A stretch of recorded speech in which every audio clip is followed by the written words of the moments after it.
Oi, boa tarde. Aqui é a Larissa falando. Hoje a gente vai falar sobre um tema bastante importante, bastante polêmico, bastante triste, né? Assim como que vocês estão me vendo uma pessoa tão alegre, tão feliz, vocês não sabem que eu também sou uma mãe enlutada, já perdi a pessoa mais importante da minha vida, que foi meu pai, para o suicídio. E é difícil falar, mas hoje eu me sinto superada. Eu sou uma pessoa alegre porque a partir deste evento eu comecei a me descobrir, comecei a trabalhar em mim. E eu tô aqui, vou chamar agora o Fernandes, que acabou de entrar, para participar, porque aqui a gente vai fazer um bate-papo.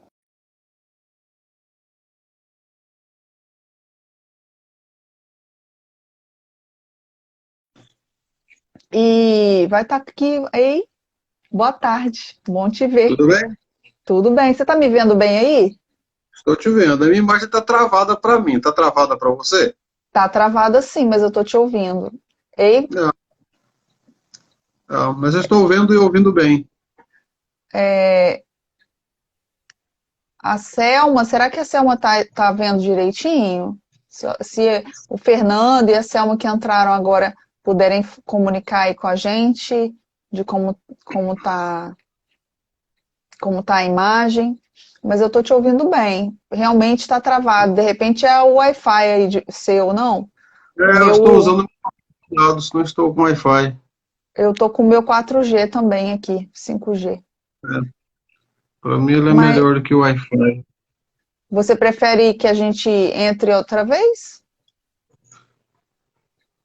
A Selma disse que a minha imagem está embaçada para ela. É, tá para Vamos mim também entrar tá no. paralisado. Ok, eu vou, então Vamos. vou te tirar e vou entrar você de novo. Isso, pronto. Então,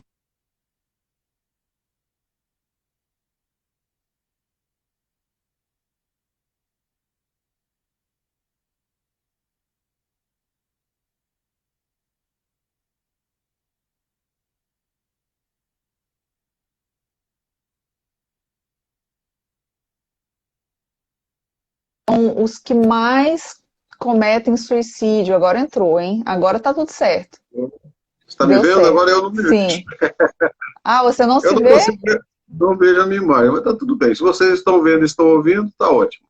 É, eu tô vendo direitinho. Eu não vejo a minha Estou aqui imagem. conversando com as pessoas, né, que a OMS no Brasil já o Brasil está em oitavo lugar no índice de suicídios no mundo, né? E Aham. teve um aumento de 60% nos países desenvolvidos no índice de suicídio, né? Enquanto nos países mais pobres esse índice ele é incipiente, ele é praticamente nulo. E ó, a Selma está dizendo que está enxergando direitinho, Tá ótimo. Eu não preciso me ver. sim, Você me vendo aí tá ótimo. mas você está bem. Mas, então, assim, engraçado porque eu recentemente fiz uma pesquisa com um grupo de homens, foram 61 homens que responderam essa pesquisa, e eu fiz a seguinte pergunta para eles: você já pensou em tirar a sua vida? E pro meu espanto, né, pro meu assombro, 37,7% desses homens responderam que sim, que já pensaram em tirar suas próprias vidas. Então, é realmente uma coisa muito triste, né? Eu sou uma enlutada, né? Eu perdi meu pai, chorei muito. Quem me vê sorrindo não sabe quanto eu já sofri, né? Mas foi tudo obra do autoconhecimento, obra do meu fortalecimento, da minha fé, enfim, de diversos fatores que me colocaram no eixo. E então, assim, como a gente combinou, a gente vai direto ao ponto. Preparamos aqui um bate-papo. Eu vou fazer umas perguntas para o professor Fernandes e ele vai responder aqui para a gente. Quem quiser Vamos participar lá. pode perguntar também. Então, eu estou marcando aqui o horário, a gente já atrasou 5 minutinhos, então vamos lá. Fernandes, as pessoas, né, o ser humano pode ter muitos traumas ao longo da vida. Isso pode afetar a saúde mental da pessoa? Com Os traumas? certeza. Com certeza pode afetar e afeta. A nossa saúde mental, ela depende de vários fatores. Entre eles, o ambiente que nós somos criados, o útero que nós fomos gerados, o ambiente social que nós vivemos e convivemos. E esses traumas, Larissa, ele pode afetar diretamente a emoção, ele pode afetar diretamente a saúde física, inclusive o tesão pela vida. O querer viver, ou querer deixar de viver, tem muito a ver com o tipo de coleta social que nós temos. E aí, é interessante dizer que, como você mesmo falou, as ressignificações desses traumas, passam por muitos fatores, inclusive o viés familiar, o viés social também, o viés religioso, são vários fatores que podem levar esse indivíduo a mudar a sua perspectiva de vida e a superar esse trauma ou se afundar ainda mais neles. E então você acha que se a saúde emocional está afetada, isso pode acarretar problemas em outras áreas da vida? Sim, principalmente para o homem. O homem, algumas coisas abalam o homem de forma consideravelmente, né? Assim, bem considerável mesmo.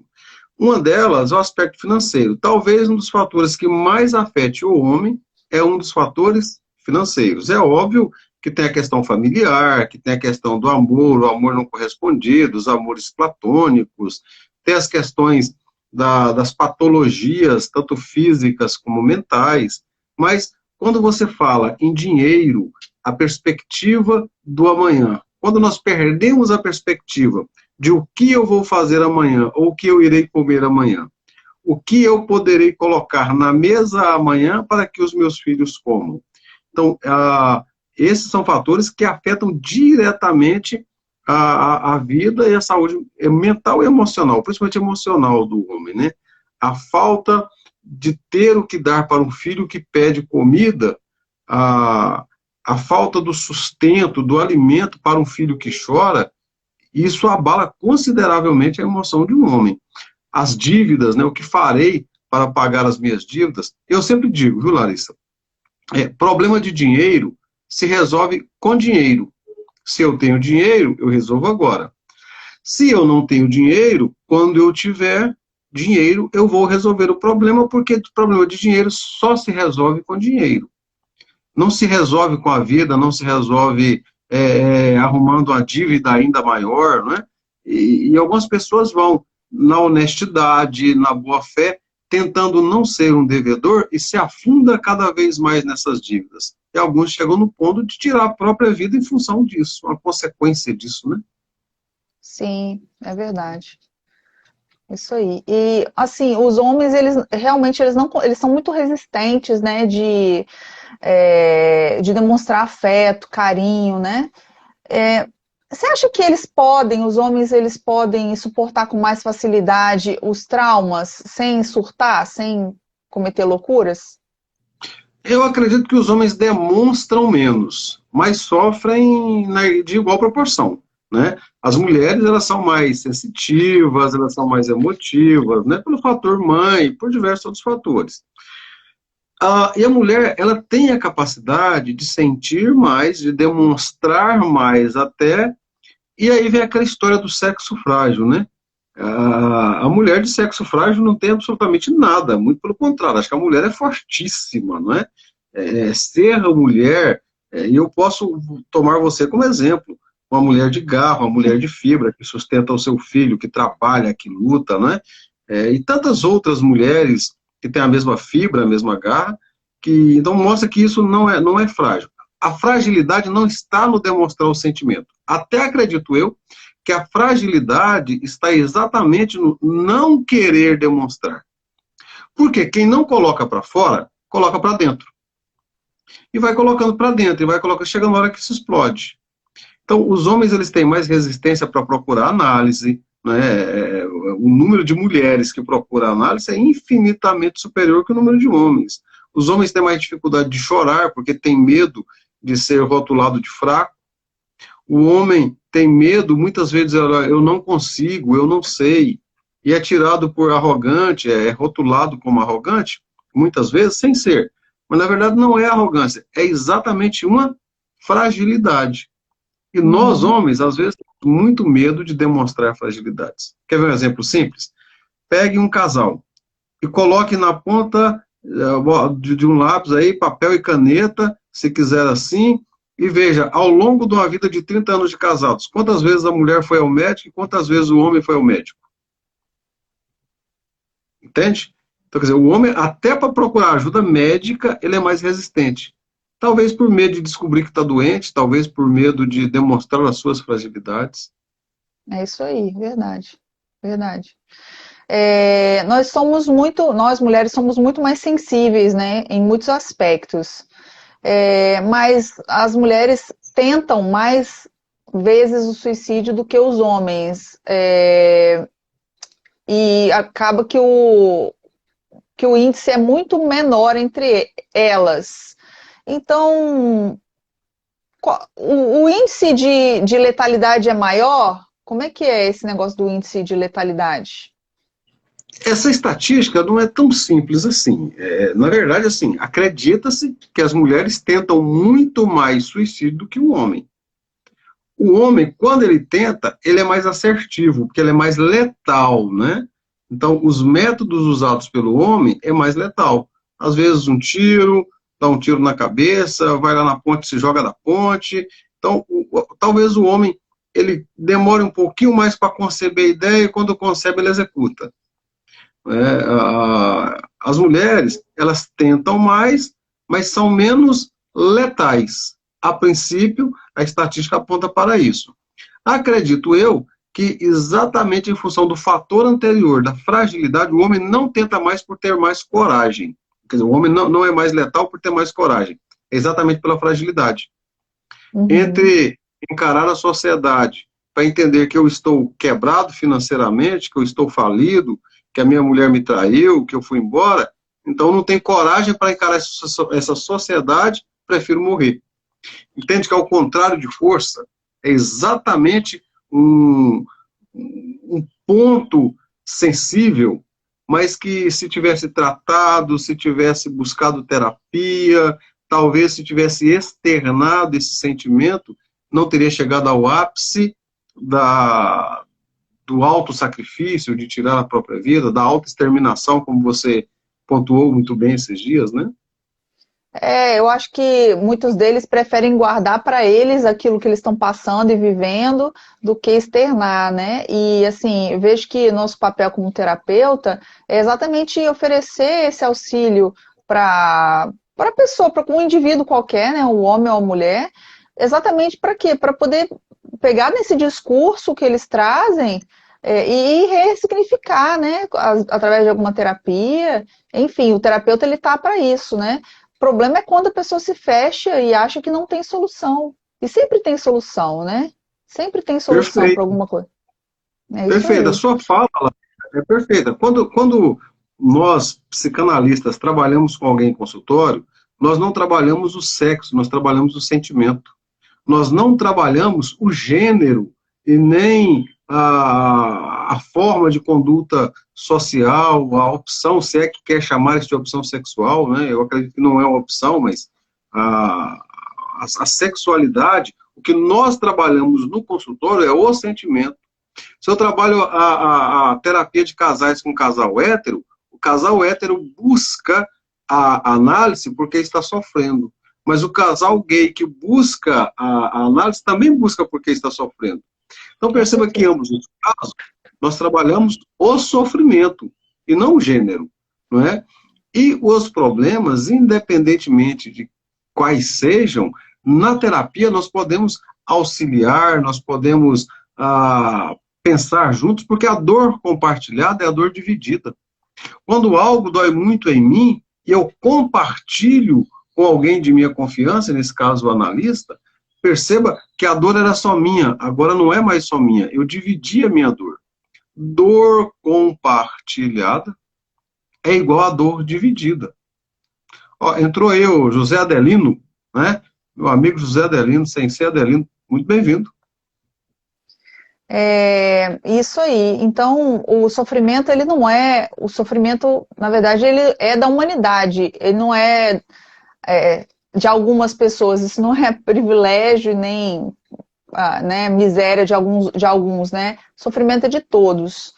E, na verdade, a vida ela traz essas experiências exatamente para trazer um crescimento, né? Eu vejo que depois do que passou comigo, eu que sou enlutada, minha irmã que está aí, tá nos vendo também, assistindo, a gente passou por um sofrimento muito forte. E isso para a gente foi muito significante, porque a partir desse evento, a gente teve que repensar muitas coisas na nossa vida, sabe? E graças a uma série de fatores que a gente trabalhou na gente, a gente está aqui, a gente está vivo, a gente está alegre e a gente consegue falar disso com mais sobriedade, sem precisar de chorar e, enfim, né, sentir assim tanto, né? Porque meu pai era um homem muito amado por nós. Agora, olha só, eu tenho um filho adolescente, eu trabalho com adolescentes também, e a gente sabe que o índice de adolescentes e de crianças aumentou. E criança pode tentar suicídio? Como é que é essa história? Existe, Larissa, um mito de que criança não suicida. Existe o mito de que o idoso não suicida. Na verdade, o ser humano pode suicidar. Às vezes nós olhamos para a criança e pensamos que a criança é o futuro do Brasil, a criança já faz parte do Brasil. A criança será o grande cidadão do amanhã, a criança já é o indivíduo hoje. Nós precisamos passar a olhar para eles como um indivíduo de hoje. Eu quero pegar um gancho na sua fala anterior. Né? Existe também o mito da felicidade. O que é a felicidade? A felicidade é plena. A felicidade é um sentimento inato e que você é feliz o dia todo. Mas a sociedade prega esse mito da felicidade e muitas pessoas não conseguem alcançar essa felicidade mitológica e aí acaba se frustrando. Olha aí, ó, alguém dizendo que o pai suicidou aos 74 anos de idade. Olha a prova que o idoso suicida. Eu já fui diretor escolar, eu já tive problema com criança querendo suicidar. Criança de ensino fundamental 1, série inicial, tentando suicídio. Entende a gravidade da coisa? Por quê? O que está sendo postulado e ensinado para essa sociedade? Nós ensinamos essas pessoas a enfrentar as suas frustrações. E uma característica dos idosos é que quando os idosos entram no período do ócio, esse risco aumenta bastante. Porque agora ele não é mais útil para a sociedade. Não é ele mais está no período do ócio. né? Veja bem que é uma linguagem um tanto quanto enganosa. Ele não é mais útil no sentido laboral, mas ele é útil no sentido paternal, no sentido de referência, e a cultura brasileira despreza a terceira idade de uma forma avassaladora. Não é? Você vê para um senhor de terceira idade conseguir uma senhora, conseguir uma vaga de trabalho, para o mercado, ele, de certa forma, é rotulado como alguém inútil. E não é. Porque é exatamente a hora que tem experiência, que tem força, que tem o que ensinar, é colocar de lado, ele entra no estado do ócio. Associa-se a outros transtornos, pode ser associado a transtornos como Alzheimer, como bipolaridade, como tantos outros sintomas transtornos que podem agregar e levar o abandono, né, que pode levar essa pessoa ao suicídio. Eu diria o que então? Filhos, cuidem dos seus pais. Façam com que os seus pais se sintam úteis, não somente amados, mas úteis. Para de tratar o idoso como coitadinho e dar função para ele. Não é? Sim. Oportunize o sentimento de utilidade para que o ócio não venha tomar conta e, consecutivamente, o desespero. E aí, é uma questão que para mim é fundamental, ver e perceber. Voltando à sua pergunta, o adolescente. Às vezes eu olho para o adolescente e falo assim, poxa, adolescente é esquisito, né? Um sol de 40 graus aí, o adolescente com a blusa preta, um capuz preto. Papai, mamãe, você já olhou o que está por baixo das mangas deste blusão preto? Que essa criança pode estar se riscando, pode estar se cortando com faca, ele pode estar dando sintomas, e aí é uma sintomatização, ele é um sintomático, né? Está dando sintoma de que a dor interna é tão grande que ele prefere uma dor externa para ver se sangra, para ver se essa dor sai pelo sangue da dor externa. E são sintomas de possíveis desejos suicidas. E é importante dizer, Larissa, que nem todo mundo que já pensou em suicídio é um suicídio em potencial. Acho que ele precisa Sim. diferenciar as coisas, né? Uma coisa, de repente, eu penso assim, poxa vida, eu quero morrer. E um pensamento pontual. Outra coisa é o desejo concebido, que ele vai nascendo, vai germinando e crescendo, né?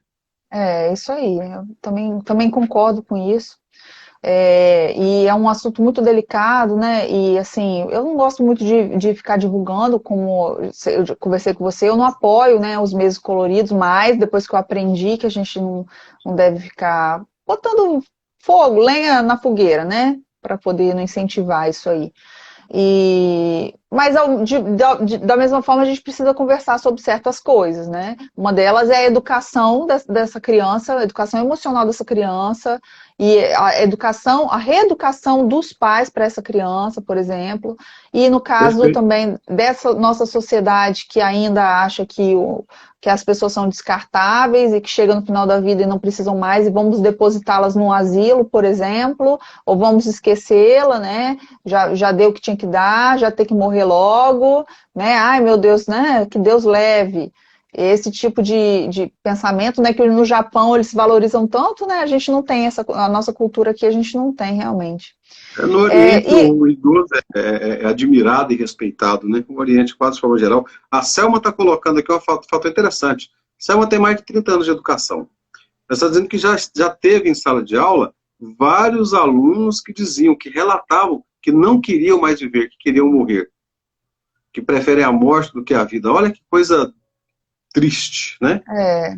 isso é realmente impactante e a gente precisa realmente dar um jeito nisso aí, né? A gente tem que mudar essa história, né? Nós, como educadores, a gente está em sala de aula, levar aí alguma esperança para esses adolescentes que vieram no mundo para aprender algumas coisas e que pode ser que não estejam aprendendo. Certamente não estão, porque se tivessem, elas não estariam pensando dessa forma. E vamos continuando aqui. Tem gente que fala assim, eu quero me matar, eu quero, né, e tudo. Essas pessoas, elas falam isso de verdade? Quem fala que vai se matar, ela não faz. As pessoas falam assim, ela só está falando isso para chamar atenção. Como é que é isso?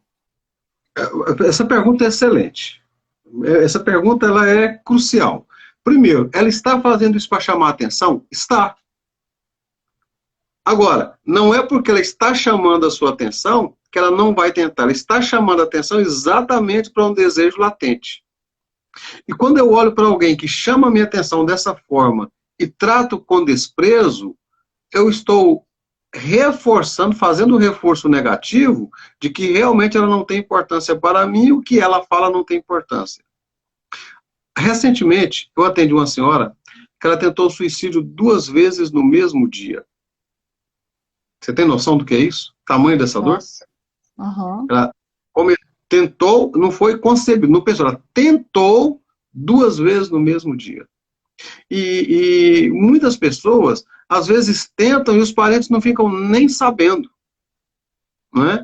E quando a pessoa diz assim, ó, eu quero, nós chamamos na psicanálise de paciente sintomático. Ele vai dando sintomas do que ele vai fazer, não somente a fala, mas o comportamento. Então, para identificar um suicídio em potencial, eu preciso estar atento aos sintomas que ele vai apresentando. A fala é um deles, o comportamento é outro deles. Se eu vejo uma criança que é reclusa, que é medrosa, que tem medo de estar em sociedade, tem medo de estar com as pessoas, né? Gosta de ficar muito reclusa, muito distante socialmente, são sintomas. Se eu vejo adultos com essas características, são sintomas. Sorrir não é sinal de alegria. O sorriso pode fazer parte de uma encenação social.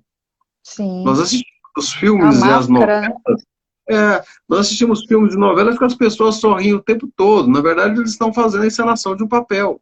Na vida prática, isso não é diferente. Então, entre o sorriso e a felicidade, pode haver uma lacuna. Como eu vou Aham. saber disso? Com um olhar fraterno, com um olhar humano, vendo e percebendo. Eu posso olhar para você, Larissa, e vê-la e não percebê-la. É isso Porque aí. nós estamos tão envolvidos nas nossas questões pessoais que deixamos de perceber os outros, e os outros podem estar bem próximos da gente, não é? Então, o que eu estou dizendo? Que é importante eu estar atento aos sintomas que a pessoa diz. Quem fala que vai, provavelmente vai. Pode não ir agora, mas provavelmente vai. Eu passei por isso, né? O meu pai, ele atropelou, teve um acidente de carro, né? A outra pessoa do outro carro morreu. E até aquela data ele falava que ele ia matar um, né? Mas ele falava assim de um. Quem conheceu meu pai, ele era muito assim, explosivo, mas ele falava. Você não levava fé naquilo porque ele não ia matar ninguém, né? Mas aí, a partir disso que a pessoa faleceu, ele começou a falar: eu não aguento mais, eu vou me matar. E ele passou, acho que foram uns 2 anos falando isso, e repetindo, repetindo. Foi muito difícil. Ele entrou, ele estava com depressão, né? Ele era alcoolista. Então, assim, isso tudo, a gente não vai esgotar esse assunto aqui, porque são muitas vertentes, né? Na verdade, o nosso intuito aqui é, de repente, mobilizar quem estiver assistindo aí a live, escrever para a gente, ou para mim, ou para ele, exatamente para a gente poder trazer outros temas em relação a isso, ou não, ou mudar de assunto, mudar de rumo, né? Mas a Uhum. gente está aqui exatamente para atendê-los aí no que e, né, estamos à disposição para ajudar E terapeuticamente aí, também. Larissa, se você me permite, se Sim, você me permite entrar nesse assunto do seu pai, né? Percebam, olha o que você me disse. Como a psicanálise trabalha? Associação livre de ideias, né? Olha a fala do seu sim. pai. Eu vou matar um. Eu vou matar um. E foram Até o dois. dia que matou, foi ele e Dois. a pessoa. Quem sabe Sim, esse um concebido já não era latente o desejo de ser esse um. O que sim, acontecia por trás dos bastidores desse coração, desse sentimento? Você entende? exatamente. Então, E, estar e, e muito atento a tudo. alguém escreveu aí nos comentários, mas eu ia falar isso também, né? Na verdade, a pessoa que se mata, na verdade, ela quer matar uma dor que ela leva dentro dela, né? Ela não está dando conta daquilo Exatamente. ali. Perfeito. Ela não consegue perceber outra solução. Ela pensa que aquela ali é a única solução, né? E aí Perfeito. acaba acarretando. é, eu que sou espiritualista, que acredito numa vida após a morte, eu acredito, né, que é pior, é muito pior, porque aí a pessoa, enfim, ela entra num processo ali obsessivo e é triste. E além de tudo, ficam as pessoas para trás, né? E as pessoas que ficaram, por exemplo, ficou eu, ficou minha mãe, ficou a minha irmã aqui, e enfim, um sofrimento muito forte, foram muitos meses e enfim, acho que a gente até hoje já tem 12 anos, mas até hoje a gente não se conforma, né, que ele se foi. A gente sempre lembra dele com muito carinho, porque antes dele adoecer, ele era uma pessoa muito especial pra gente, né? Então, é isso aí. E eu tenho uma última Larissa, pergunta aqui para ah, encerrar. Oi. Sim. não, depois da última pergunta eu já emendo e falo o que eu ia falar agora. Pode prosseguir. É, a última pergunta, na verdade, é se existem outros mitos em relação ao suicídio, a esse tema, Sim, se existem outros. sim. Existem vários mitos em torno do suicídio. Já citamos alguns, né? Criança não tenta, idoso não tenta, quem fala não faz, quem fala não quer, só quer chamar atenção, não é? Tudo isso é mito. Todas as pessoas, todo ser humano pode vir a tentar. A questão é que nós estejamos com o olhar bem atencioso às pessoas que nós amamos. É ver a pessoa e perceber a imensidão dessa dor. E há um detalhe importante da OMS, que a cada um suicida, a cada um suicídio cometido, em média existem outras 17 tentativas. E uma pessoa que morre, ele morreu. Mas ele mata a emoção de muitas outras que ficam. Então, o suicídio, ele não afeta só quem morreu.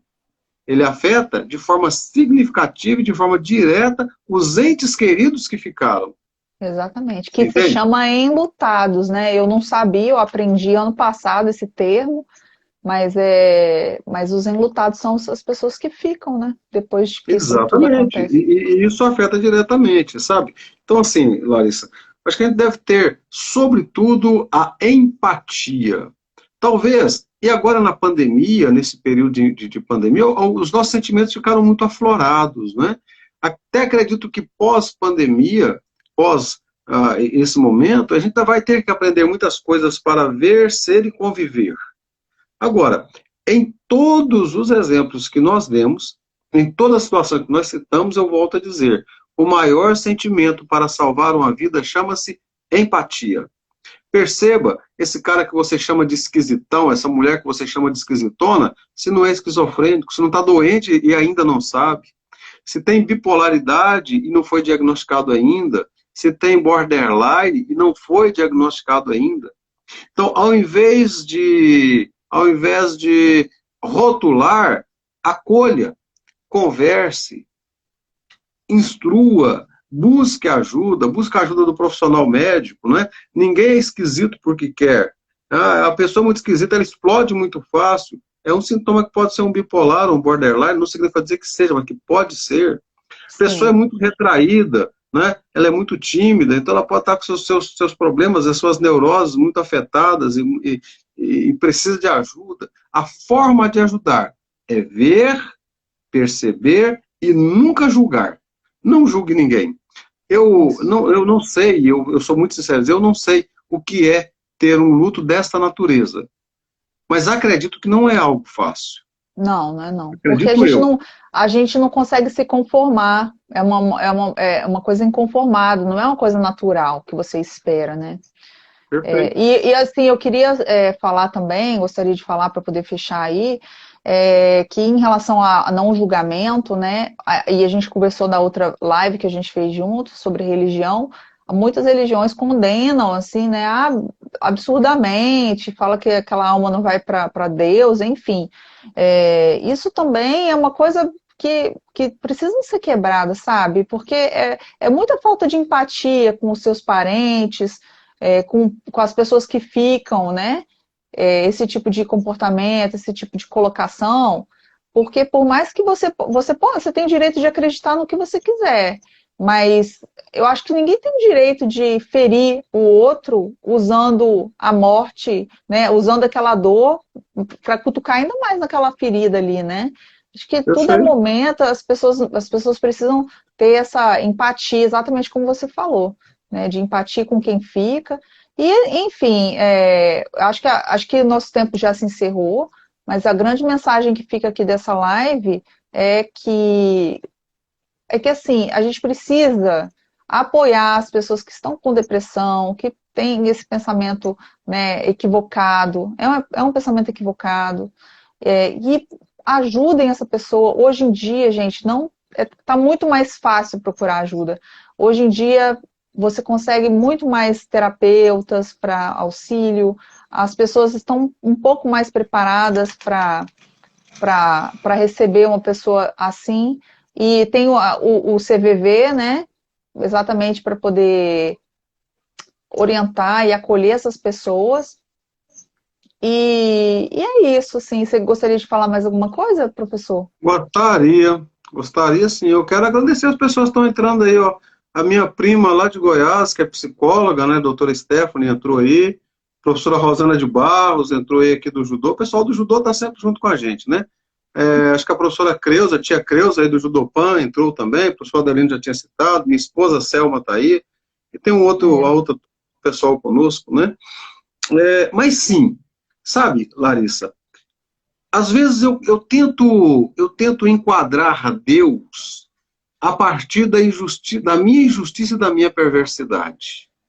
Eu quero colocar a justiça de Deus como se fosse a minha injustiça e a minha crueldade. E a gente Quando eu ainda é tão digo, limitado, né? e quando eu digo Deus faz isso, Deus faz aquilo, Deus faz isso a partir de que concepção? Da sua? Deus vai mandar a pessoa para o inferno, mas a partir de que concepção? A partir de que concepção teológica, vivencial da sua? Da sua experimentação? E outra, e aí eu falo para os cristãos porque eu sou cristão. Se você Tem um aí, acho que é sua irmã, né? É, minha Gashman, deve irmã. ser sua irmã. Uhum. Olá, irmã. Né? Então, perceba, a partir do momento em que eu digo, eu sou cristão, o primeiro grande mandamento que Jesus ensinou foi o seguinte, olha, ame a Deus sobre todas as coisas. E o segundo qualquer? A meu próximo como a ti mesmo. Então, não julgue. Eu gostaria de encerrar minha fala dizendo o seguinte, tem problemas? Tem alguém que você acredita que é um suicida em potencial? Respeite, perceba, acolha, tenha empatia e, sobretudo, nunca julgue ninguém. E assim eu Isso encerro a aí. minha fala. Te agradeço por esse convite. Eu que agradeço, muita gratidão por participar mais uma vez comigo aqui, viu? Está convidado para as próximas. Tamo junto, Larissa. Deus te abençoe, Muito querido. obrigada pela participação de todos que entraram aí, ó. Precisamos ter a mente saudável também para acolher essas que precisam do nosso apoio. Sim, senhora. Muito, Perfeito. muito obrigada. Um abraço, fiquem com Deus. Acabou a live. Tchau, gente. Tchau, tchau.